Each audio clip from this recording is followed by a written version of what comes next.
All right. Recapping what happened yesterday.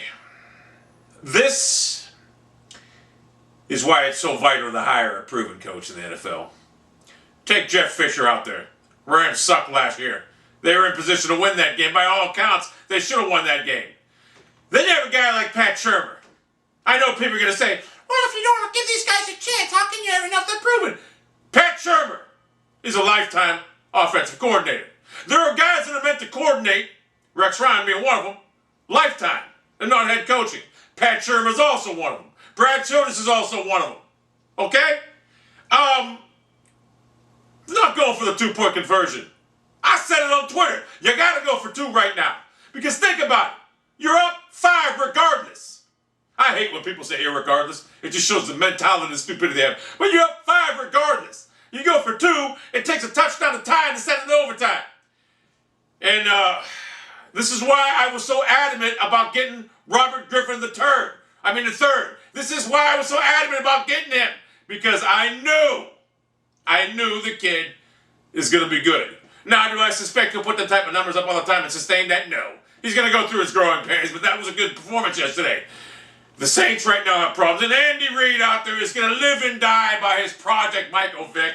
Look, Andy Reid, you need to win this year. You're not going to win with Michael Vick. You know, you tried making Michael Vick into a pocket quarterback, which he isn't. And right now, Michael Vick ain't a scrambling quarterback because he's brittle and he's made of porcelain.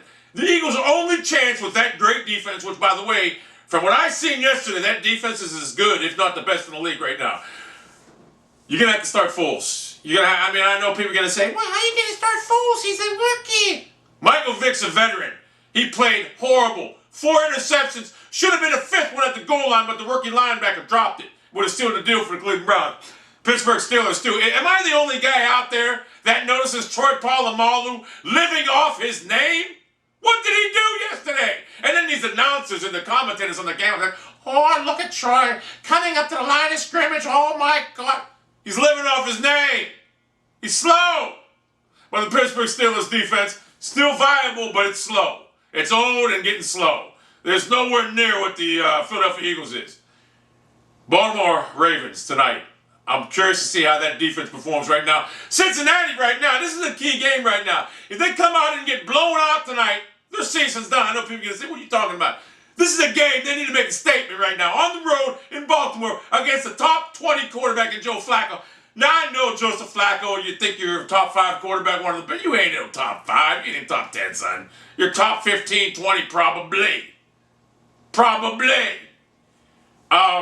Chicago Bears got an offense now, don't they? Brandon Marshall, Cutler. It's going to be a tough team to beat. Trent Richardson, I don't have nothing in front of me. Trent Richardson, he was bottled up. Offensive line didn't do shit for him. Couldn't open up a fucking hole to save him. Wet paper bag, they couldn't open a fucking hole for him. But, Ryan Tannehill, he played horrible, but he's 21 years old. I expect that out of him. Brandon Williams, 28, going on 29. I'd much rather have Ryan Tannehill right now at his age to develop than a 28-year-old, 29-year-old Whedon. Andrew Luck, look, a lot of people are saying, I don't believe in Luck. I'm sorry. I always said Robert Griffin III, the third is going to be better than Luck. Robert Griffin III is going to be a beast. I believe that. I don't believe in Luck. But he had a rough game, this and that, but he had some yardage, this and that. So, from what I seen yesterday, San Francisco 49ers, the owners of that team live in my hometown. They're from my hometown. Edward J. DeBartolo used to own it, and I guess he sold it to his sister, Edward or Janice and York, whatever. But let me tell you something about the 49ers. They have a defense that's incredible.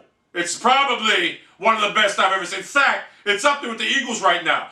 And Alex Smith surely outplayed Aaron Rodgers yesterday. He embarrassed them at Green Bay, at the home of Green Bay. And I'm going to tell you something, Packers fans. When you won that Super Bowl, you got lucky to play the Steelers, a team that you could spread apart this and that. Because it's over. It's over. Until you guys build a defense, you're going to be an 8-8, 9-7 team every fucking year, getting bounced in the first round. So, defense wins championships, and the 49ers right now are my odds-on favorite to win the Super Bowl, to be honest with you. They're just that good. I think the New England Patriots may represent the AFC, but it could be a toss-up between them. Oh, hold up. No, let me forget this team, too. Peyton Manning is back. I don't want to sound like I'm hating on Peyton all the time. you something. First game back in 2 years, playing against the defense of Pittsburgh, they won the game. I'm going to tell you something. Denver Broncos are dangerous right now. Peyton Manning, you see the difference between having a real quarterback and a fullback playing quarterback in Denver right now. Peyton Manning's a real deal. I'm not going to sit there and say he's the greatest of all time. He's in the top 5 of all time, this and that. Unfortunately, I'd take his brother Eli in a big game over him.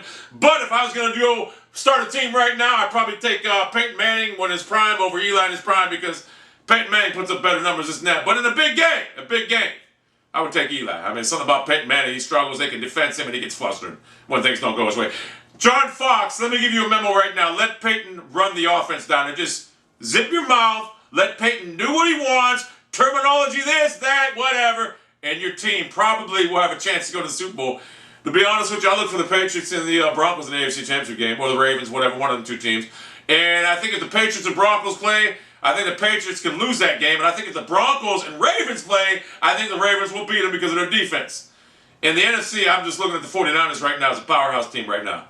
49ers and Dallas, maybe, in the NFC Championship. I don't see the Eagles going nowhere near 7-9, 8-8 at best. Their defense is great, but their quarterback play is atrocious. Michael Vick is a 10-year veteran, and he played like a fucking rookie yesterday. So this is a quick video right now, giving my synopsis of what happened in Week 1. I know I forgot a lot of teams out there, but it is what it is. I got a whole bunch of videos coming up this week, this and that. I don't know. Robert Griffin, that's why I wanted him. I knew from the get-go, and the Browns' inept front office, that's why they hired Pat Shermer. They didn't hire a solidified guy. John fucking Gruden in Cleveland, get whatever the fuck it takes. If you gotta sell fucking 90% of your stock, Mr. Haslam, do it. If not, you can hire me at a bargain price. $150,000 a year.